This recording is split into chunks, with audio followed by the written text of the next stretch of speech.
শেখ হাসিনার বিরুদ্ধে মানবতা বিরোধী অপরাধে চতুর্থ দিনের সাক্ষ্য গ্রহণ চলছে। ট্রাইব্যুনালে রাজসাক্ষী সাবেক আইজিপি মামুন।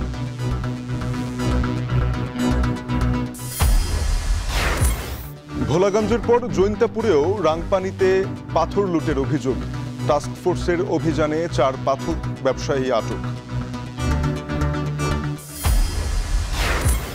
চট্টগ্রাম কক্সবাজার রুটে মৃত্যু ফাঁদ, অরক্ষিত লেভেল ক্রসিং। 20 মাসে 30 প্রাণহানি, পাল্টাপাল্টি দোষারোপ এলজিইডি রেল কর্তৃপক্ষের।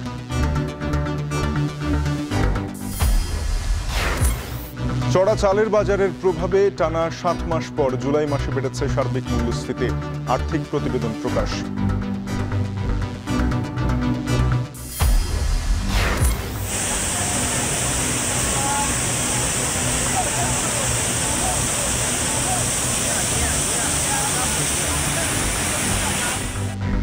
পাকিস্তানের 3 প্রদেশে আকস্মিক বন্যায় প্রাণহানি বেড়ে 344। এখনও নিখোঁজ অর্ধশতাধিক। 9টি অঞ্চলে জরুরি অবস্থা।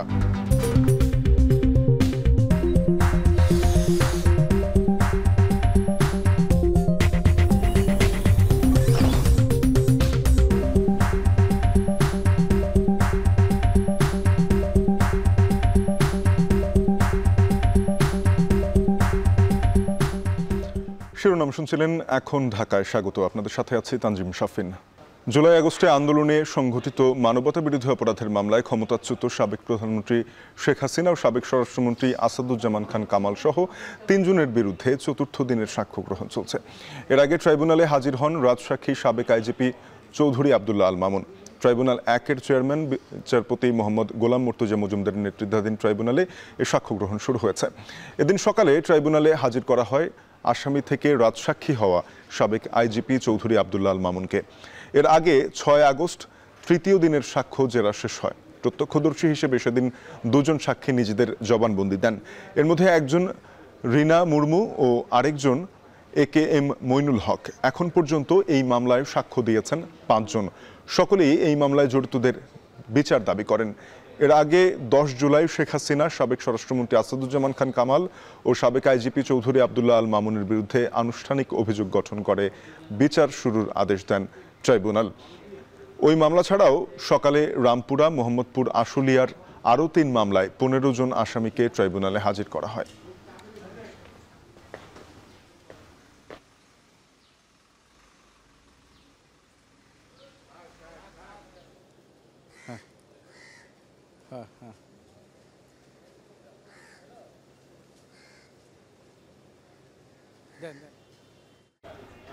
আন্তর্জাতিক অপরাধ ট্রাইব্যুনালের বিচার কার্যক্রম নিয়ে আরো জানাতে যুক্ত হয়েছেন মশিউর অনিক।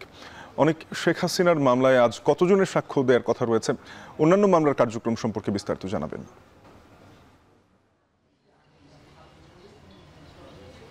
আপনার প্রথম প্রশ্ন উত্তর দিয়ে শুরু করতে চাই শাফিন। শেখ হাসিনার যে মামলাটি আছে সেই মামলাটি বিশেষ করে মানবাধিকার লঙ্ঘনের যে মামলা, যে হত্যাযজ্ঞের যে মামলা, সেই মামলাতে আজকে 3 জনের সাক্ষীর কথা বলা আছে। আজকে প্রথম জন যিনি সাক্ষী দিচ্ছেন তিনি আসলে একজন সবজি বিক্রেতা, সঙ্গত কারণে তার নামটা বলা যাচ্ছে না, এবং তিনি কাজ করছেন বর্তমানে একটা সবজি বিক্রেতা হিসেবে। এবং জুলাই আগস্টের যেই সময়টা, সেই সময়টাতে তার মাথায় গুলি লাগে, একটা স্প্রিন্টারের একটা অংশ তার মাথায় গিয়ে লাগে এবং এর পরবর্তীতে তিনি বিভিন্নভাবে আহত হন এবং সেই বিষয়ে তিনি সাক্ষ্য দিচ্ছেন। এবং যেখানে আসলে রাজসাক্ষী হিসেবে উপস্থিত আছেন চৌধুরী আবদুল্লাহ আল মামুন, তিনিও কিন্তু উপস্থিত এখানে। শেখ হাসিনার মামলার প্রেক্ষাপট সম্পর্কে যদি একটু বলে রাখতে চাই, তাহলে আজকে চতুর্থ দিনের মতো কিন্তু সাক্ষ্য গ্রহণ চলছে এবং সাক্ষীর সংখ্যার যদি কথা বলি তাহলে 6 জন, অর্থাৎ আজকে যিনি সাক্ষী দিচ্ছেন তাকে সহ 6 জন কিন্তু সাক্ষী দিচ্ছেন আন্তর্জাতিক অপরাধ ট্রাইব্যুনালে সংশ্লিষ্ট এই মামলাতে। তো চতুর্থ দিনের সাক্ষী চলছে অনেকগুলো মামলার, ঠিক এই প্রেক্ষাপটে কিন্তু আজকের কথা রয়েছে সাক্ষ্য হওয়ার। এবং পাশাপাশি আরও জানিয়ে রাখতে চাই যে আন্তর্জাতিক অপরাধ ট্রাইব্যুনালে বাকি যে মামলার কথা আপনি বললেন, সে মামলাগুলোর কথাও আন্তর্জাতিক অপরাধ ট্রাইব্যুনালে বাকি মামলাগুলোর ভেতরে কিন্তু যাত্রাবাড়ি থানার মামলা রয়েছে এবং যাত্রাবাড়ি থানার মামলা বা কোনাপাড়া যে মামলা, আশুলিয়া কোনাপাড়ার মামলা, সেই মামলাতে কিন্তু 2 মাসের সময় দিয়েছে আন্তর্জাতিক অপরাধ ট্রাইব্যুনালের আদালত। এছাড়াও পাশাপাশি মোহাম্মদপুরের যে মামলা, সেই মামলাতেও 2 মাসের সময় দিয়েছে। এবং পাশাপাশি রামপুরাতে কার্নিশে ঝুলে থাকা যে মামলা, সেই মামলাতে আনুষ্ঠানিক যেই প্রতিবেদন সেইটা জমা দেওয়ার জন্য কিন্তু 7 দিনের সময় দেওয়া হয়েছে এবং আনুষ্ঠানিক প্রতিবেদন জমা দেওয়ার জন্য প্রসিকিউশনকে 7 দিনের যে সময়, সেই দিনটা কিন্তু ধার্য করা হচ্ছে 25শে আগস্ট। তো সংশ্লিষ্ট যে মামলাগুলো আছে সবগুলো মামলার কিছু প্রেক্ষাপট বলি, শুধুমাত্র শেখ হাসিনার মামলা সাক্ষ্য গ্রহণ চলছে এবং বাকি মামলাগুলোতেও কিন্তু এখন পর্যন্ত দিন তারিখ ধার্য করে দিয়েছে আন্তর্জাতিক অপরাধ ট্রাইব্যুনাল। একটু ছোট করে যদি একটু জানিয়ে রাখতে চাই, আজকে হাইকোর্টে যে একটা খুব গুরুত্বপূর্ণ মামলা ছিল, বিশেষ করে বিচারপতি খায়রুল ইসলামের যে মামলাটি, সেই মামলাটিতে কিন্তু জামিন শুনানি চাওয়া হয়েছিল হাইকোর্টের মাধ্যমে, বা জামিন চাওয়া হয়েছিল। কিন্তু প্রথম দিনে কিন্তু হাইকোর্টে যখন তার পক্ষে জামিন চায় রাষ্ট্রপক্ষ, তার পক্ষে যখন সময় চায় রাষ্ট্রপক্ষ, তখন কিন্তু রাষ্ট্রপক্ষের সাথে কিন্তু যারা আইনজীবী ছিলেন তাদের সঙ্গে কিন্তু একটা বাদবিবাদ হয়ে যায়। কিন্তু আজকের দিনটাতে কেন্দ্র করে কিন্তু একটু উত্তপ্ত অবস্থা বিরাজ করছিল সেই জায়গাটাতে। প্রশাসনিক ব্যবস্থাও নেওয়া হচ্ছিল বেশ, কিন্তু শেষ পর্যন্ত এসে আসামি পক্ষের আইনজীবী অর্থাৎ এবিএম খায়রুল ইসলামের আইনজীবী এসে তিনিও কিন্তু সময় চেয়েছেন। সবশেষ তাকে দীর্ঘ একটা সময় দেওয়ার প্রার্থনা করা হচ্ছিল রাষ্ট্রপক্ষের থেকে, এবং সেই সময়টাও কিন্তু মঞ্জুর করেছে আদালত। তো শাফিন, এই পর্যন্ত আদালত প্রাঙ্গণ থেকে আমার কাছে ছিল সবশেষ খবরাখবর। আন্তর্জাতিক অপরাধ ট্রাইব্যুনাল থেকে যুক্ত হয়েছিলেন মুশিউর অনিক। বৈষম্যবৃদ্ধি ছাত্র আন্দোলনকে কেন্দ্র করে রাজধানীর যাত্রাবাড়িতে যুবদল কর্মী আহাদ হত্যা মামলায় সাবেক প্রধান বিচারপতি এবিএম খায়রুল হকের জামিন ও মামলা বাতিল আবেদনের শুনানির জন্য আগামী অক্টোবরে সময় নির্ধারণ করেছেন হাইকোর্ট। এবিএম খায়রুল হকের আইনজীবীদের সময় আবেদনের প্রেক্ষিতে সকালে বিচারপতি মোহাম্মদ জাকির হোসেন ও বিচারপতি KM রাশেদুজ্জামান রাজার বেঞ্চ আদেশ দেন। আদালতে এবিএম খায়রুল হকের পক্ষে শুনানিতে ছিলেন সিনিয়র আইনজীবী MK রহমান, মহসিন রশিদ, কামরুল হক সিদ্দিকী, মনসুরুল হক চৌধুরী, জেডাই খান পান্না, সৈয়দ মামুন মাহবুব ও মোতাহার হোসেন সাজু প্রমুখ। অন্যদিকে রাষ্ট্রপক্ষে ছিলেন deputy attorney general Russell Ahmed, সহকারী অ্যাটর্নি জেনারেল ইব্রাহিম খলিল প্রমুখ। এর আগে গত 11 আগস্ট এই মামলায় শুনানি নিয়ে রাষ্ট্রপক্ষ ও খায়রুল হকের আইনজীবীদের মধ্যে হাতাহাতির ঘটনা ঘটে। পরে আদালত মামলার শুনানির জন্য আজ দিন নির্ধারণ করেছিলেন। 24 জুলাই ধানমন্ডি থেকে খায়রুল হককে গ্রেপ্তার করে ঢাকা মহানগর গোয়েন্দা পুলিশ।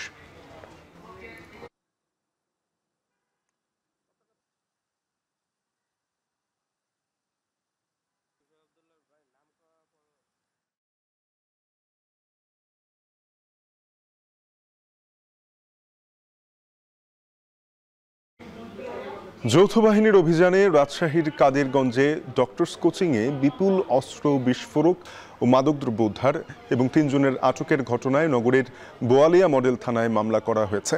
পুলিশ বাদী হয়ে ডক্টরস কোচিংয়ের মালিক মুনতাসির আলম অনিন্দ ও তার 2 সহযোগী রবিন ও ফয়সালের বিরুদ্ধে এই মামলা করে। সকালে রাজশাহী মেট্রোপলিটন পুলিশ সাংবাদিকদের তথ্য জানায়। এ ঘটনায় গ্রেপ্তারকৃতদের দ্রুত আদালতে হাজির এবং 7 দিনের রিমান্ড আবেদনের প্রস্তুতি নিচ্ছে বলেও জানায় পুলিশ। এর আগে শনিবার মধ্যরাত থেকে বিকেল পর্যন্ত নগরের কাদেরগঞ্জে ডক্টরস কোচিং ও এর আশপাশের বাড়ি মেসে অভিযান চালায় যৌথ বাহিনী। প্রায় 16 ঘন্টার অভিযান শেষে কোচিং থেকে অস্ত্র ও বিস্ফোরক সহ 14টি মালামাল জব্দ করে যৌথ বাহিনী। পরে এগুলো নগরের বোয়ালিয়া মডেল থানায় হস্তান্তর করা হয়। গ্রেপ্তার কোচিংয়ের মালিক মুনতাসির আলম অনিন্দ ঢাকার হলি আর্টিজান ও রাজশাহী বিশ্ববিদ্যালয়ের ইংরেজি বিভাগের শিক্ষক ডক্টর রেজাউল করিম সিদ্দিকী হত্যা মামলারও আসামি। এছাড়া একাধিক জঙ্গি সংশ্লিষ্টতায় তাকে আটক করা হয়। বিদেশে বাংলাদেশের সব কূটনৈতিক মিশন, কনসুলেট, কূটনীতিকদের কার্যালয় এবং বাসভবন থেকে রাষ্ট্রপতির ছবি সরানোর নির্দেশ দিয়েছে পররাষ্ট্র মন্ত্রণালয়। কূটনৈতিক সূত্রে জানা গেছে, এই নির্দেশনা কোনো আনুষ্ঠানিক চিঠি বা মেইলে পাঠানো হয়নি। টেলিফোনে অঞ্চলভিত্তিক কয়েকজন রাষ্ট্রদূত ও হাইকমিশনারকে বিষয়টি জানিয়ে পরে অন্য মিশনগুলোতে খবরটি পৌঁছে দিতে বলা হয়েছে। পররাষ্ট্র মন্ত্রণালয়ের সূত্র নিশ্চিত করেছে যে অঞ্চলভিত্তিক কয়েকজন রাষ্ট্রদূত ও হাইকমিশনারকে স্পষ্টভাবে জানানো হয়েছে কূটনৈতিক মিশন, কনসুলেট, কূটনীতিকদের অফিস ও বাসভবন থেকে রাষ্ট্রপতির ছবি অবিলম্বে সরিয়ে ফেলতে হবে। তবে এ বিষয়ে আনুষ্ঠানিক কোনো বক্তব্য দেয়নি পররাষ্ট্র মন্ত্রণালয়।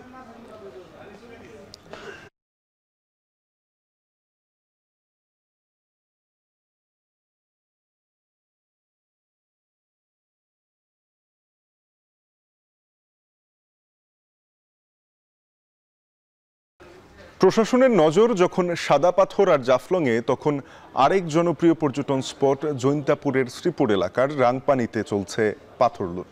স্থানীয়রা বলছেন ইতিমধ্যে রাংপানির এলাকার পাথর অনেকটা শেষ হয়ে গেছে, আর প্রশাসন বলছে এসব লুটপাটের বিরুদ্ধে অভিযান চলমান রয়েছে। এদিকে শনিবার রাতে সাদা পাথর লুটের ঘটনায় আরও 4 জন আটক হয়েছে। গুলজার আহমেদের প্রতিবেদন, ছবি তুলেছেন অনিল পাল। এই চিত্র সিলেটের জৈন্তাপুর উপজেলার শ্রীপুরের রাংপানি এলাকার। প্রকাশ্যেই শত শত শ্রমিক আর নৌকায় পাহাড় কেটে লুট করছে পাথর। বিজিবির টহল থাকলেও কেউ তোয়াক্কা করছে না এগুলো। ইতিমধ্যে পর্যটন এলাকাটি পাথরবিহীন হয়ে পড়েছে অনেকটা। স্থানীয়রা বলছেন, গত কয়েক মাস ধরেই প্রশাসনকে ফাঁকি দিয়ে চলছে এমন কার্যক্রম। তারা নাও লাগাইয়া সারা পাথর তারা টিপ মারিয়া দিয়েও ওখান থেকে লাগাইছে, লাগাইছে গাড়ি দিয়ে আপনার লোড মারিয়া নিছে কি ডাইরেক্ট। এটা বহুত পুরান থেকে এটা বাক্কা বছর থেকে এটা বাপদাদার আমলের থেকে পাথর কাজ করে যায়। ও তাই? আপনার বাড়ি কই? আর প্রশাসন বলছে পর্যায়ক্রমে রাংপানিতেও তাদের অভিযান চলবে, তবে সময় লাগবে আরো। এখনো পাথর তুলতেছে, পাথর ভাঙতেছে, পাহাড় কাটতেছে, এই ব্যাপারে কি আপনারা কোনো উদ্যোগ নেন নাই? হ্যাঁ, আমরা এটা হয়েছে কি জেনেছি। আর অতীতে তো আমরা এখানে মোবাইল কোর্ট পরিচালনা করেছি, আর এখনো করবো আর কি। কিন্তু যে আমরা এখন তো প্রতিদিনই হচ্ছে আর কি, বিভিন্ন স্পটে আমরা করতেছি। ওই স্পটটা তো যাবো ইনশাল্লাহ, খুব শীঘ্রই যাবো। হ্যাঁ। এদিকে সিলেটের সাদা পাথর লুটের ঘটনায় প্রশাসনের চলমান অভিযানে শনিবার রাতে আরও 4 জনকে আটক করেছে পুলিশ। গুলজার আহমেদ, এখন সিলেট।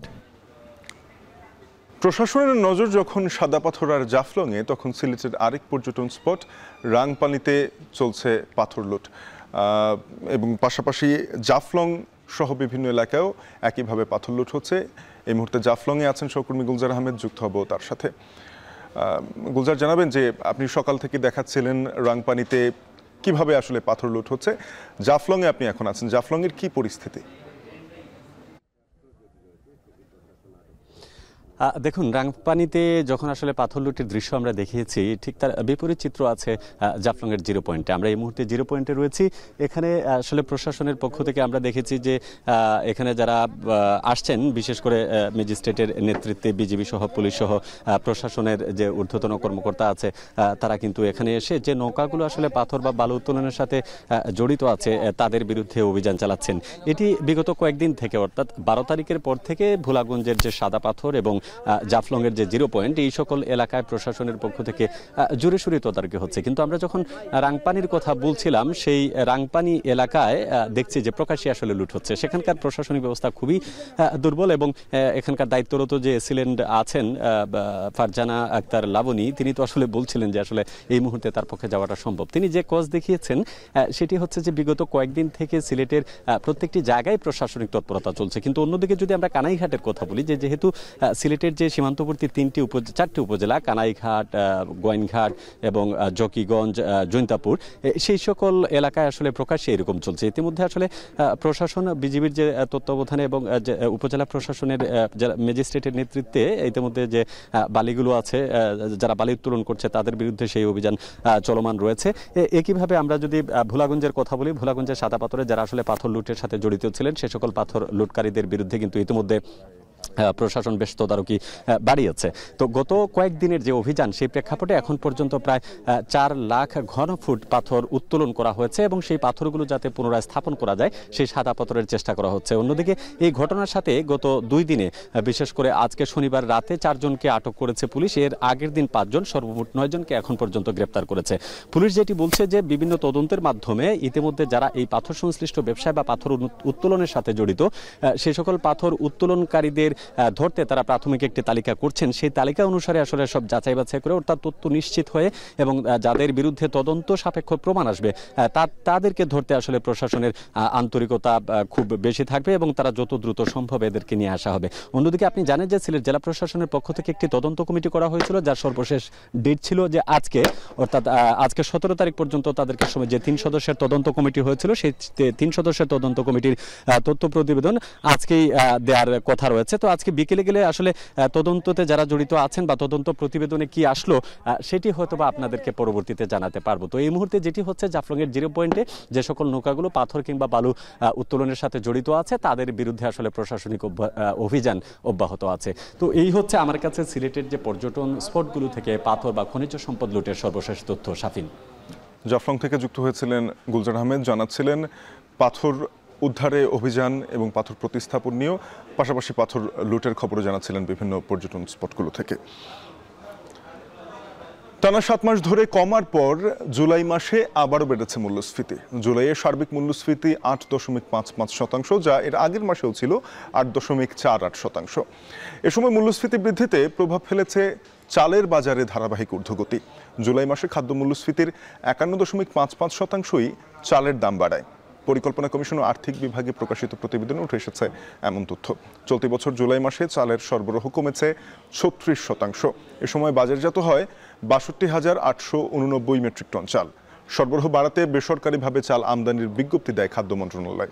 এ সংক্রান্ত আবেদনের সময় আগস্টে শেষ হলেও চালের বাজারে প্রভাব পড়তে লেগে যেতে পারে আরও কয়েক মাস। স্বল্প আয়ের চাহিদা মেটাতে ভর্তুকি মূল্যে ওএমএসে চাল বিক্রির পরিধি বাড়ানোর কথাও উল্লেখ রয়েছে ইকোনমিক আউটলুকে।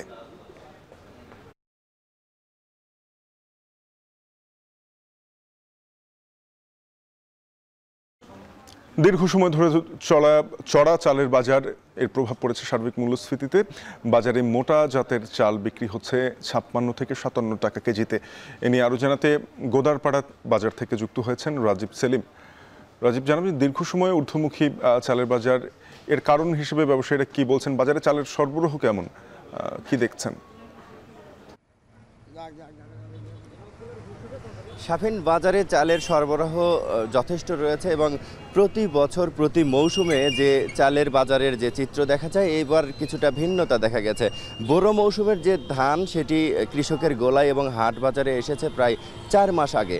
4 মাস পর থেকেই প্রায় 3 মাস আগে থেকেই তার দামও বৃদ্ধি পেয়েছে। প্রতি বছর দেখা যায় যে মৌসুমের যে ধান চাল যখন কৃষকের ঘরে আসে তখন চালের দাম এবং ধানের দাম কিছুটা কমে, কিন্তু এবছর বোরো মৌসুমের ধান ওঠার পর কিন্তু ধানের দাম কমেনি, বরং উল্টো চিত্র দেখা গেছে, ধানের এবং চালের দাম বৃদ্ধি পেয়েছে।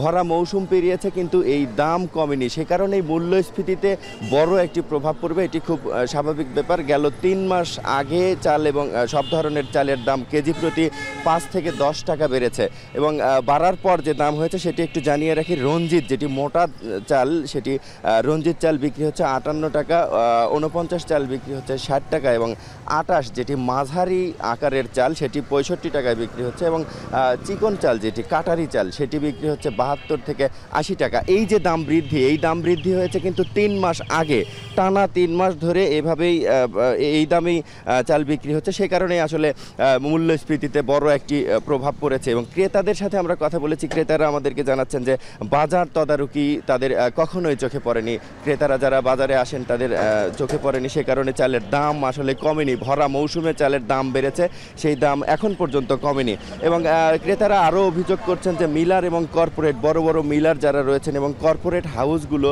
যে ধান ক্রয় করেছে এবং চাল ক্রয় করেছে, এই ধান চাল যতক্ষণ তারা ক্রয় করেছে ততদিন পর্যন্ত আসলে চালের এবং ধানের দাম কিছুটা কম ছিল। কৃষক সেই কম দামে যখন চাল বিক্রি করেছেন, এই চাল ধান যখন মিলারদের কর্পোরেট হাউসগুলোর কাছে চলে গেছে, ঠিক তখনই তাদের ইচ্ছা মতো আসলে এই চাল এবং ধানের দাম বৃদ্ধি পেয়েছে। আর সেই সাথে আরেকটি অভিযোগ রয়েছে, কৃষি বিভাগের আরেকটি প্রতি একটি অভিযোগের তীর তুলছেন আসলে ক্রেতারা। তারা বলছেন যে কৃষি বিভাগ যে লক্ষ্যমাত্রা প্রতি বছর দিয়ে থাকে সেই লক্ষ্যমাত্রা আসলে পূরণ হয় কিনা সেটিও তদারকির বিষয় রয়েছে। কৃষি বিভাগের তথ্য মতে যে চালের যে উৎপাদন হয় সেই উৎপাদনের সাথে আমদানির একটি সম্পর্ক থাকে, যে কারণে আমদানি কম হওয়ার ফলে কৃষি বিভাগের লক্ষ্যমাত্রা ঠিকঠাক হয় কিনা, কৃষি বিভাগের লক্ষ্যমাত্রা ঠিক পূরণ না হওয়ার কারণে আমদানিও কম হওয়ার কারণে চালের দাম বৃদ্ধি পায়। এই ছিল আমার কাছে বগুড়ার চালের বাজারের সবশেষ খবর। শাফিন, বগুড়া থেকে রাজীব সেলিম জানাচ্ছিলেন চালের বাজার নিয়ে। তৈরি পোশাক রপ্তানিতে বাংলাদেশের প্রতিযোগী দেশগুলোর উপর তুলনামূলক বেশি মার্কিন শুল্ক চাপিয়েছেন ডোনাল্ড ট্রাম্প। একে বাংলাদেশের জন্য নতুন সম্ভাবনা বলছেন অনেক বাণিজ্য বিশ্লেষক। উচ্চ শুল্ক থাকায় প্রতিযোগী দেশের তুলনায় আরও বেশি ক্রয়াদেশ পাওয়ার সম্ভাবনাকে কাজে লাগাতে এখনই পদক্ষেপ নেওয়ার পরামর্শ তাদের। সঠিক ব্যবস্থাপনা না হলে নানামুখী সংকটে এ সুযোগও হাতছাড়া হওয়ার শঙ্কা রয়েছে পোশাক শিল্প ব্যবসায়ীদের। বিস্তারিত দেলাওয়ার দোলনের প্রতিবেদনে। যুক্তরাষ্ট্রের আরোপিত পাল্টা শুল্ক কার্যকর হওয়ার পর থেকে বাংলাদেশের কারখানাগুলোই তৈরি পোশাকের বাড়তি ক্রয়াদেশ দিতে দর কষাকষি করছে অনেক মার্কিন ক্রেতা প্রতিষ্ঠান। ভারত ও চীনে উচ্চ শুল্কের কারণে ক্রয়াদেশ সরিয়ে আনতে চায় এসব ক্রেতা। অন্যদিকে মার্কিন ক্রয়াদেশ ধরে রাখার কৌশল হিসেবে ভারতের বড় রপ্তানিকারকেরা তৈরি পোশাক উৎপাদনে বাংলাদেশের শীর্ষ রপ্তানিকারক প্রতিষ্ঠানের সঙ্গে যোগাযোগ করছে। বাংলাদেশে তৈরি পোশাক কারখানা স্থাপনে আগ্রহ দেখাচ্ছেন চীনা বিনিয়োগকারীরাও। বাংলাদেশি তৈরি পোশাক রপ্তানিতে একক বড় বাজার যুক্তরাষ্ট্র। রপ্তানিমুখী তৈরি পোশাক খাতের উদ্যোক্তারা বলছেন, মার্কিন ক্রেতাসহ আগের স্থগিত হওয়া ক্রয়াদেশও ফিরতে শুরু করেছে। এতে অগ্রাধিকার পাচ্ছে দীর্ঘদিন ধরে যারা মার্কিন ক্রেতাদের কাজ করছেন। যেই অর্ডারগুলি ওরা হোল্ড করে রাখছিল সেই অর্ডারগুলি কিন্তু তারা এখন আস্তে আস্তে প্লেস করছে। সেটা নতুন কোনো ক্রয়ের দেশ তা না। কিন্তু ভারতের পণ্যে মোট 50% শুল্ক আরোপের হুঁশিয়ারি দিয়েছেন আমেরিকান প্রেসিডেন্ট ডোনাল্ড ট্রাম্প। বাণিজ্য সমঝোতা না হলে যা কার্যকর হবে 27 আগস্ট থেকে। বিপরীতে চীনা পণ্যে এখন শুল্ক 30%। ভারত ও চীনা পণ্যে ট্রাম্প প্রশাসনের এমন উচ্চ শুল্ক আরোপে বাংলাদেশে ক্রয়াদেশ বাড়বে কিনা এমন প্রশ্ন ছিল এই ব্যবসায়ী নেতার কাছে। ভারতে যে ওভারঅল যে এক্সপোর্ট বাস্কেট, সেখান থেকে গার্মেন্টস ছাড়া অন্য কিছু নেওয়ার মতো সক্ষমতা আমাদের নাই। তাদের যদি আপনি আইটি সেক্টর বলেন, তাদের যদি জুয়েলারি সেক্টর বলেন, তাদের যদি পেট্রোলিয়াম বলেন, এগুলোতে হাত দেওয়ার মতো কোনো সক্ষমতা আমাদের বাংলাদেশে নেই। টি শার্ট হয়তো বাংলাদেশের একটু অর্ডার বেশি আসবে, বাট ভারত যেসব টি শার্ট করে মেজরিটি হলো এমব্লিশমেন্ট, চিলড্রেন, ফ্যান্সি, ওরা লেডিস ব্লাউজেস, লেডিস টপস, যেগুলি বাংলাদেশে আসলে আমরা ওইভাবে ওই অর্থে খুব একটা বেশি কোয়ান্টিটি করি না। 2024 সালের আগস্ট থেকে চলতি বছরের মার্চ পর্যন্ত 34টি চীনা বিনিয়োগকারীর কাছ থেকে বিনিয়োগের প্রস্তাব পেয়েছে ব্যবসা। গত জুলাই থেকে মার্চ পর্যন্ত 8টি চীনা প্রতিষ্ঠান শিল্প স্থাপনের লক্ষ্যে ব্যবসার সঙ্গে চুক্তিও করেছে। তাদের প্রস্তাবিত বিনিয়োগের পরিমাণ $15 কোটি। এসব কোম্পানি তৈরি পোশাকের পাশাপাশি ব্যাগ, হালকা প্রকৌশল পণ্য উৎপাদন করবে। পণ্য রপ্তানিতে প্রতিযোগী দেশের তুলনায় বাংলাদেশের শুল্ক কম বলা হলেও বাংলাদেশ কতটা সুবিধাজনক অবস্থানে রয়েছে জানতে চেয়েছিলাম এই গবেষকের কাছে। চায়না কিন্তু এই ট্রাম্প ট্যারিফ আসার আগে থেকেই যে লো ভ্যালু গার্মেন্ট প্রোডাক্ট বা লোয়ার মিড ভ্যালু এই সেগমেন্ট থেকে তারা এক্সিট করে যাচ্ছে। এই সেগমেন্টে তারা আর অপারেট করতে চায় না। যেখানে অল্প 1-2% প্রাইস ইনক্রিজ করলেও ব্যবসার ডিমান্ডে প্রবলেম হয়, তারা কিন্তু সরে আসবে। এবং সরে আসার ক্ষেত্রে যে দেশগুলোয় তারা যেতে পারে তার মধ্যে সর্বাগ্রে আছে বাংলাদেশ। দেশের অর্থনীতিতে টেক্সটাইল খাতের বড় অবদান থাকলেও জ্বালানি সংকটে গেল 3 বছরেরও বেশি সময় ধরে স্বাভাবিক উৎপাদন কার্যক্রম চালাতে পারছে না মিলগুলো। নানা সংকটে 50% কারখানা বন্ধ হয়ে গেছে। বিকল্প ব্যবস্থায় বেড়েছে উৎপাদন ব্যয়। এখন পর্যন্ত আশা রাখতে পারি যে সরকার ইন্ডাস্ট্রিকে প্রায়োরিটি দিবে এবং গ্যাসের সরবরাহটা ঠিক রাখাবে। বাট এক্সপানশনের ক্ষেত্রে যারা এক্সপানশন করতেছে বা নতুন, তারা কেউ কিন্তু কানেকশন পাচ্ছে না। মার্কিন পাল্টা শুল্ক থেকে সর্বোচ্চ সুবিধা পেতে দেশি বিদেশি বিনিয়োগের ক্ষেত্রে আমলাতান্ত্রিক জটিলতা দূর করার পাশাপাশি শুল্ককর যৌক্তিকরণ ও গ্যাস বিদ্যুতের মতো পরিষেবা নিশ্চিতকরণের দাবি সংশ্লিষ্টদের। দেলোয়ার দোলন, এখন, ঢাকা। চট্টগ্রাম কক্সবাজার নতুন রেলপথে এখন প্রতিদিন ছুটছে 4 জোড়া ট্রেন, কিন্তু এই পথের 56টি অরক্ষিত লেভেল ক্রসিংয়ে নেই গেটম্যানও। গত 20 মাসে এই পথে প্রাণ গেছে অন্তত 30 জনের, এমনকি রক্ষা পায়নি বন্যপ্রাণীরাও। অথচ এই অব্যবস্থাপনার দায় একে অপরকে দোষারোপ করছেন রেলওয়ে ও এলজিইডি কর্তৃপক্ষ। মন্তোষ বেদজ্ঞর প্রতিবেদন, ছবি তুলেছেন মোহাম্মদ রাসেল। চট্টগ্রামে দোহাজারী থেকে কক্সবাজার পর্যন্ত 72টি লেভেল ক্রসিং এর মধ্যে মাত্র 16টিতে আছে গেটম্যান, বাকি 56টিতে নেই কোনো নিরাপত্তা ব্যবস্থা। রেলওয়ে পুলিশের তথ্য বলছে গত 20 মাসে এ পথে মৃত্যু হয়েছে 30 জনের। এর মধ্যে শুধু গত বছরই মারা গেছেন 17 জন। এছাড়া চলতি বছরের আগস্ট পর্যন্ত মৃত্যু হয়েছে আরও 13 জনের। শুধু মানুষ নয়, এমন অব্যবস্থাপনায় কাটা পড়ছে বন্যপ্রাণী। এই রুটে নিয়মিত ট্রেন চালান লোকোমাস্টার এটিএম আলাউদ্দিন ভূঁইয়া। সাক্ষী হয়েছেন বহু অভিজ্ঞতার। জনসাধারণের অসচেতনতার কারণেই মূলত অধিকাংশ দুর্ঘটনা ঘটছে বলে মনে করেন তিনি। অ্যাক্সিডেন্ট আগে পার হয়ে যেতে পারলে আমি অনেক বিশাল কিছু অর্জন করে ফেলবো। এই যে অসঞ্চিত মনোভাবের কারণে অনেক দুর্ঘটনা ঘটতেছে। একটা হচ্ছে অরক্ষিত রেলগেট, সেখানে হচ্ছে গেটম্যান নাই। তারা দেখা যাচ্ছে সেখানে তাড়াতাড়ি পার হতে যায় কিংবা গাড়ির আগে পার হতে যায়, দেখা যাচ্ছে তারা ওখানে আটকে যাচ্ছে কিংবা অনেক কিছু ঘটনা ঘটছে। দৈবক্রমে অনেক ঘটনা ঘটতেছে, দুর্ঘটনাগুলো ঘটতেছে। আর সবচেয়ে বড় যেটা হচ্ছে জনগণ অসচেতন। স্থানীয়দের অভিযোগ, অরক্ষিত ক্রসিং পারাপারের সময় ভয় নিয়ে চলাচল করতে হয় তাদের। অনেক সময় ট্রেন হর্ন না দেওয়ায় দুর্ঘটনা এড়ানো যায় না। কোনো কিছু কারিগর কিছু নেই। কিভাবে আমরা বুঝবো এখান থেকে রেল আসে? মাঝে মধ্যে ওরা অরণত দেয় না। ওরা যদি হরনের আওয়াজ দিত তাহলে আমরা শুনতাম, আমরা সজাগ থাকতাম। অন্তত না পারুক 20 থেকে 25টা ঝুঁকিপূর্ণ এলাকা চিহ্নিত করে ওখানে গেটম্যান দেওয়ার ব্যবস্থা করা হোক। এদিকে স্থানীয় সরকার প্রকৌশল অধিদপ্তর বলছে কক্সবাজার জেলার 4টি উপজেলায় রেল লাইন অতিক্রম করেছে 35টি সড়কের 36টি পয়েন্ট। এর মধ্যে মাত্র 3টিতে আছে গেটম্যান। এলজিইডির দাবি সড়কগুলো আগে থেকেই ছিল, রেলপথ পরে হয়েছে। রেল লাইন হওয়ার পর তারা নতুন করে কক্সবাজারে কোনো সড়ক নির্মাণ করেননি। আমরা যদি নতুন সড়ক করতে যাই তাহলে হয়তো আমরা অনুমতি নেওয়ার একটা ব্যবস্থা করতে পারবো, তবে রেল লাইন হওয়ার পরে আমরা কোনো সড়ক নির্মাণ করিনি, অর্থাৎ কোনো রেল লাইনকে ক্রস করে কোনো সড়ক করিনি। আমাদের বর্তমানে যে 35টা সড়কের কথা বললাম এগুলা রেল লাইন নির্মাণের আগে থেকেই আছে। কিন্তু রেলওয়ে পূর্বাঞ্চলের কর্তৃপক্ষ বলছে এলজিইডি যেখানে সেখানে রাস্তা করছে, ফলে ক্রসিং সীমিত রাখা ছাড়া কোনো উপায় নেই। যেখানে সেখানে ইউনিয়ন পরিষদ বা এলজিইডিতে রাস্তা করেন, আমাদের তো লেভেল ক্রসিং গেটের একটা লিমিটেশন আছে যে আমরা কয়টা গেট বৈধভাবে দিতে পারি। হয়তো মাটির রাস্তা ছিল, এটা হয়তো পরে পাকা রাস্তা হয়েছে। আমরা তো ভাই প্রতি ইয়াতে দিলে তো ট্রেন চালাতে পারবো না, আমরা যদি এই একটু পর লেভেল ক্রসিং গেট দিই, এটা তো সম্ভব না। আমাদের তো ট্রেনটাও একটু স্পিডে চলে 80 কিলোমিটারে। কক্সবাজার রেলপথ দেশের পর্যটনে নতুন দিগন্ত খুললেও অরক্ষিত লেভেল ক্রসিং রয়ে গেছে মৃত্যুফাত হয়ে। সচেতনতা, সমন্বয় আর নিরাপত্তা ব্যবস্থা না বাড়ালে দুর্ঘটনার প্রাণহানির তালিকা আরও দীর্ঘ হবার আশঙ্কা স্থানীয়দের। এখন কক্সবাজার।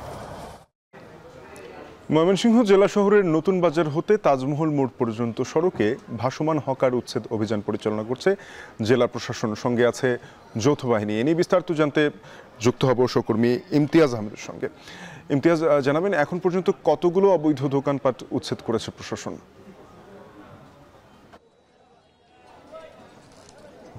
শাফিন, আপনি যেমনটা বলছিলেন, মূলত নতুন বাজার থেকে স্টেশন রোড তাজমহল মোড় পর্যন্ত যে ভাসমান যে অবৈধ স্থাপনাগুলো রয়েছে, বিশেষ করে হকার্স রয়েছে, সেইটি উচ্ছেদ অভিযানে কিন্তু টাস্কফোর্স অভিযান পরিচালিত হচ্ছে প্রশাসনের উদ্যোগে, যেখানে আমরা দেখতে পাচ্ছি যে সেনাবাহিনী, পুলিশ, র্যাব, আনসার সদস্য সব, সিটি কর্পোরেশন এবং জেলা প্রশাসন এক্সিকিউটিভ ম্যাজিস্ট্রেট সেখানে অংশগ্রহণ করেছেন। এবং আমরা এই মুহূর্তে রয়েছি তাজমহল মোড়ের স্টেশন রোডের এই হকার্স মার্কেটে, এবং এখানে প্রায় 150 হকার এখানে একটি দোকান করতেন প্রায় 9 থেকে 10 মাস ধরে।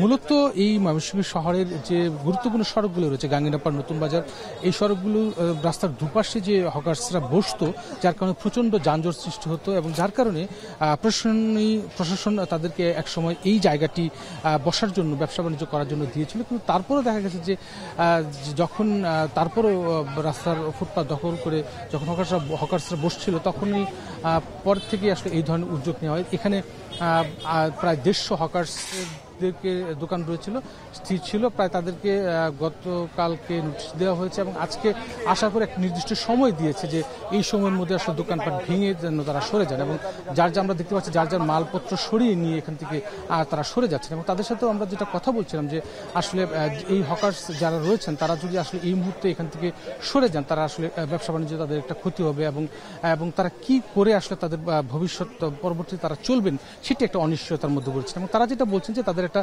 পুনর্বাসনের ব্যবস্থা এবং একটা কর্মসংস্থানের ব্যবস্থা যদি থাকে তাহলে হয়তো তাদের জন্য আরেকটু সুবিধা হতো। কিন্তু আমরা দেখতে পাচ্ছি যে তারা যারা যেভাবে পারছে তাদের দোকানপাটগুলো বা আসবাবপত্রগুলো তারা কিন্তু সরিয়ে নিচ্ছে। এবং আমরা দেখতে পাচ্ছি যে যারা এক্সিকিউটিভ ম্যাজিস্ট্রেট যে দলটি রয়েছে সেটি কিন্তু নতুন বাজারের দিকে তারা কিন্তু গেছেন অভিযান পরিচালনা করতে করতে, এবং যতদূর জানি আজকে দুপুর পর্যন্ত এই অভিযান পরিচালিত হবে এবং এই উচ্ছেদ অভিযান চলবে। সব মিলিয়ে এখন পর্যন্ত এই ছিল আমার কাছে শাফিন ময়মনসিংহ থেকে উচ্ছেদ অভিযানের সর্বশেষ খবর। প্রতিষ্ঠার পর একবারের জন্য অনুষ্ঠিত হয়নি বেগম রোকেয়া বিশ্ববিদ্যালয়ের ছাত্র সংসদ নির্বাচন। এবার ছাত্র সংসদ নির্বাচনের দাবিতে আমরণ অনশনে বসেছেন বিশ্ববিদ্যালয়টির শিক্ষার্থীরা। এ বিষয়ে আরও জানাতে সেখান থেকে যুক্ত হয়েছেন মোকাররম হোসাইন। মোকাররম, জানাবেন আমরণ অনশনে অংশগ্রহণকারীরা কি বলছেন, বিশ্ববিদ্যালয় প্রশাসন থেকে কোনো সাড়া মিলেছে কিনা এখনো? শাপিন বেগমরোকেয়া বিশ্ববিদ্যালয়ের প্রতিষ্ঠার পরও 1.5 দশক কেটেছে। এই 1.5 দশকে অনেকগুলো ব্যাচ বের হয়ে গিয়েছে। 16 ব্যাচ শেষ হয়েছে, 17তম ব্যাচ এসে এই ক্যাম্পাসে। এই 16 ব্যাচের কেউই ছাত্র সংসদ নির্বাচন পাননি, অথচ ছাত্র সংসদ নির্বাচনের যে ফান্ড, সেই ফান্ডে তারা টাকা দিয়েছেন।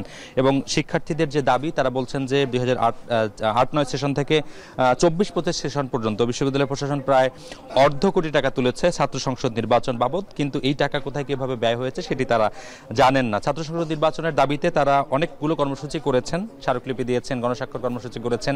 এরপরেও প্রশাসনের পক্ষ থেকে তেমন কোনো সাড়া না মেলায় তারা এবার আমরণ অনশনের কর্মসূচি দিয়েছেন। এ ব্যাপারে বিশ্ববিদ্যালয় প্রশাসন স্পষ্ট করে খানিকক্ষণ আগেই জানিয়েছে যে বিশ্ববিদ্যালয় কর্তৃপক্ষ থেকে ছাত্র সংসদ আইনের যে খসড়াটি, সেটি বিশ্ববিদ্যালয় মঞ্জুরি কমিশনে তারা পাঠিয়েছেন এবং সেই পাঠানোর পরে এর পরিপ্রেক্ষিতে বিশ্ববিদ্যালয় মঞ্জুরি কমিশন একটি তদন্ত কমিটি গঠন করে দিয়েছে। সেই কমিটির 7 সদস্যের যে কমিটি, সেই কমিটিকে জরুরি ভিত্তিতে আইনের সংশোধন করে চূড়ান্ত অনুমোদন দিতে বলা হয়েছে এবং সেই আশ্বাসের প্রেক্ষিতেই উপাচার্য বলেছেন যে চলতি বছরের নভেম্বরের মধ্যেই ছাত্র সংসদ নির্বাচন অনুষ্ঠিত হতে পারে। তবে আমরণ অনশনে যারা বসছেন তারা বলছেন যে সেই সময় বিশ্ববিদ্যালয়ের কনভোকেশনের একটা সম্ভাব্য তারিখ বিশ্ববিদ্যালয় প্রশাসন ঘোষণা করেছে। সেই একই সময় কিভাবে বিশ্ববিদ্যালয়ের প্রথম সমাবর্তন এবং ছাত্র সংসদ নির্বাচন হবে সেই প্রশ্ন তারা তুলছেন। তবে বেগমরোকেয়া বিশ্ববিদ্যালয়ের ছাত্র সংসদ না থাকায় বিশ্ববিদ্যালয়ের অভ্যন্তরীণ যে সমস্যাগুলো, ছাত্রদের শিক্ষার্থীদের স্বার্থ সংশ্লিষ্ট, সেই সমস্যাগুলো কিন্তু সমস্যা থেকেই যাচ্ছে। এখনো পর্যন্ত বিশ্ববিদ্যালয়ের 22টি বিভাগে শ্রেণী কার্যক্রম অর্থাৎ পাঠদান চললেও একটি ভবনে একাধিক ডিপার্টমেন্ট রয়েছে এবং এক ফ্লোরে 2টি বিভাগ রয়েছে, এমন বাস্তবতাও কিন্তু রয়েছে। বিশ্ববিদ্যালয়ের ক্যাফেটেরিয়ায় খাবারের মান নিয়ে প্রশ্ন রয়েছে, গ্রন্থাগারের যে ব্যবস্থাপনা সেটা নিয়ে প্রশ্ন রয়েছে, হল নিয়ে প্রশ্ন রয়েছে, শিক্ষার্থীদের আবাসন সংকট আছে। সবগুলো সমস্যার সমাধান হবে যদি ছাত্র সংসদ নির্বাচন বাস্তবায়ন হয় এবং এটি এই বছরের মধ্যে দেওয়া যায়, এমনটাই বলছেন বেগমরোকেয়া বিশ্ববিদ্যালয়ের আবু সাইদের সহযোদ্ধা। শাপিন, এই ছিল এই মুহূর্তে বেগমরোকেয়া থেকে ছাত্র সংসদ নির্বাচনের দাবিতে আমরণ অনশন যে চলছে তার সবশেষ খবর।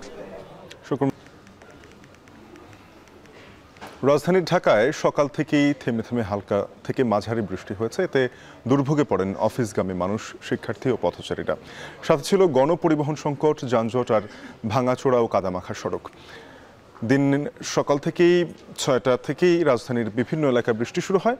বৃষ্টিতে নগরীর নিউ মার্কেট এলাকার সড়কে পানি জমে যায়, জলাবদ্ধতার কারণে কমেছে বেচাকেনাও। আবহাওয়া অধিদপ্তর বলছে মৌসুমি বায়ু সক্রিয় থাকায় বৃষ্টিপাত হচ্ছে। সকাল 9টা পর্যন্ত ঢাকায় 52 মিলিমিটার বৃষ্টিপাত রেকর্ড করা হয়। সাগরে লঘুচাপের কারণে সন্ধ্যার পর আবারও বৃষ্টি হতে পারে বলে জানিয়েছে আবহাওয়া অফিস।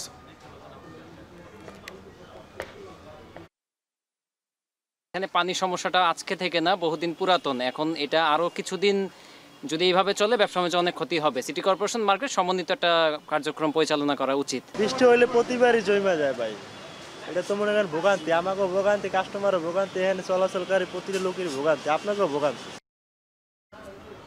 চাঁপাইনবাবগঞ্জে কমছে পদ্মা নদীর পানি, এর সাথে বাড়ছে ভাঙন আতঙ্ক। তবে এখনও পানিবন্দী নিম্নাঞ্চলের 15,000 পরিবার। এ নিয়ে বিস্তারিত জানাতে যুক্ত হয়েছেন সোহান মাহমুদ।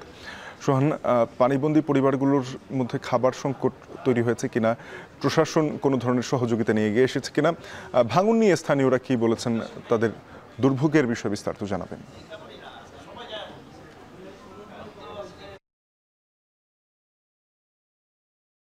চাঁপাইনবাবগঞ্জে 2 উপজেলার প্রায় 15,000 মানুষ পানিবন্দী হয়ে পড়েছেন। পানিবন্দী হয়ে তারা ব্যাপক ভোগান্তিতে আছেন। বিশেষ করে যাদের ঘরে পানি ঢুকে গেছে তারা মূলত একটি গরু কিংবা 2-3 জন মানুষ নিয়ে এক বিছানায় পাশাপাশি গরু সহ বসবাস করছেন। এতে অনেকটাই বলাই যায় যে 15,000-এর বেশি মানুষ আসলে মানবতার জীবনযাপন করছেন। আমরা পানি উন্নয়ন বোর্ডের সঙ্গে কথা বলেছিলাম, তারা বলছেন গত 24 ঘন্টায় 17 সেন্টিমিটার পানি ইতিমধ্যেই কমেছে।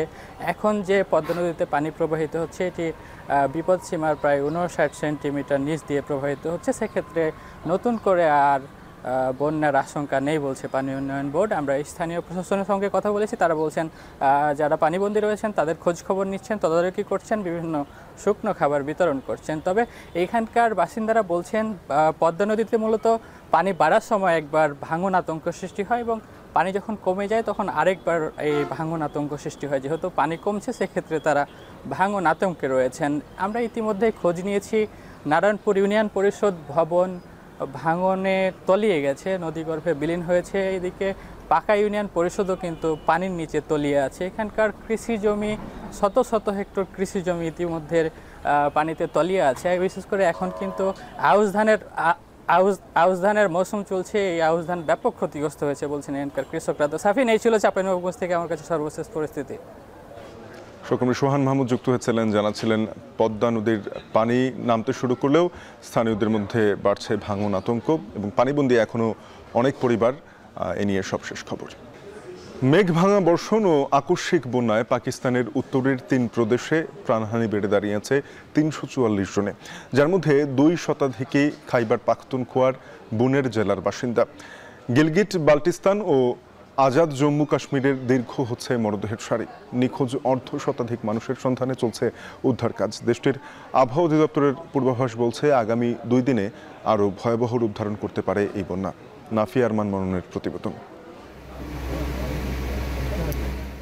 প্রথম দেখায় মনে হবে যুদ্ধ বিধ্বস্ত কোনো নগরী, তবে বুলেট বোমা নয়, পাকিস্তানের খাইবার পাখতুনখোয়ার বুনের জেলায় ধ্বংসযজ্ঞ চালিয়েছে প্রকৃতি। ইতিহাসের অন্যতম প্রাণঘাতী বর্ষা মৌসুম দেখছে পাকিস্তান। দেশটির উত্তরাঞ্চলীয় 3 প্রদেশ খাইবার পাখতুনখোয়া, গিলগিট বাল্টিস্তান এবং আজাদ জম্মু ও কাশ্মীর এমন দুর্যোগের সাক্ষী হয়নি আগে।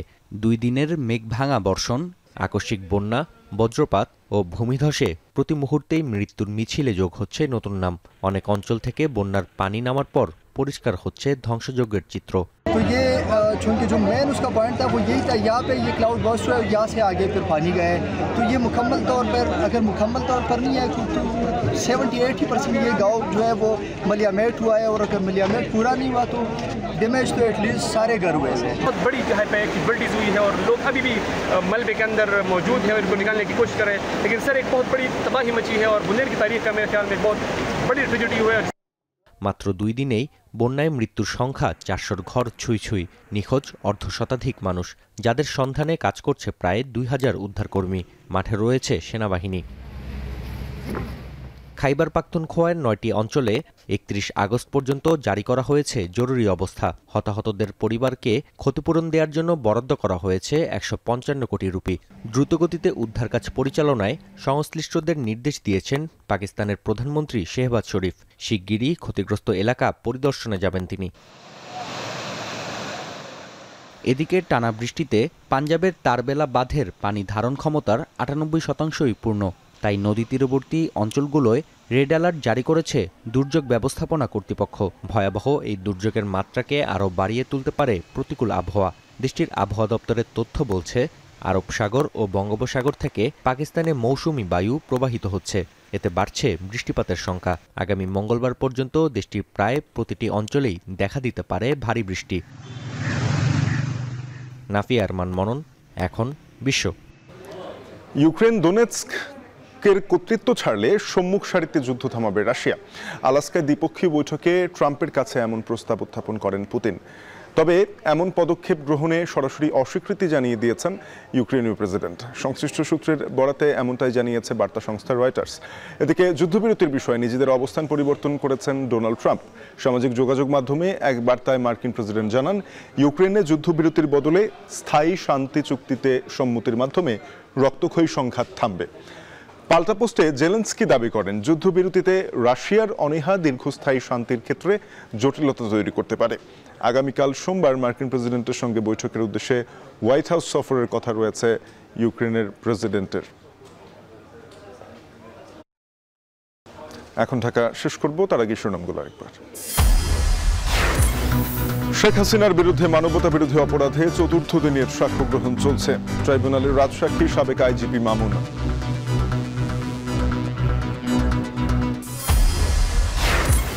ভোলাগঞ্জের পর জৈন্তাপুর রাংপানিতেও পাথর লুটের অভিযোগ। টাস্কফোর্সের অভিযানে 4 পাথর ব্যবসায়ী আটক।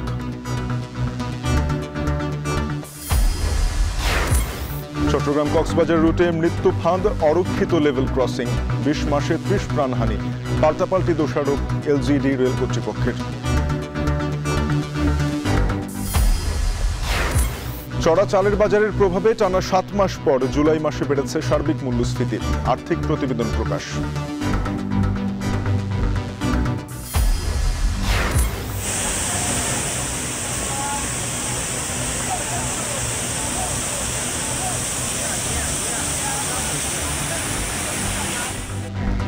পাকিস্তানের 3 প্রদেশে আকস্মিক বন্যায় প্রাণহানি বেড়ে 344, এখনো নিখোঁজ অর্ধশতাধিক, 9টি অঞ্চলে জরুরি অবস্থা। এই ছিল এখন ঢাকায়। এখন টেলিভিশনের ওয়েবসাইট দেখতে ভিজিট করুন www.ekon.tv। যুক্ত থাকুন ফেসবুকে facebook.com/tv.ekon এবং ইউটিউবে চোখ রাখুন youtube.com/c/ekontv।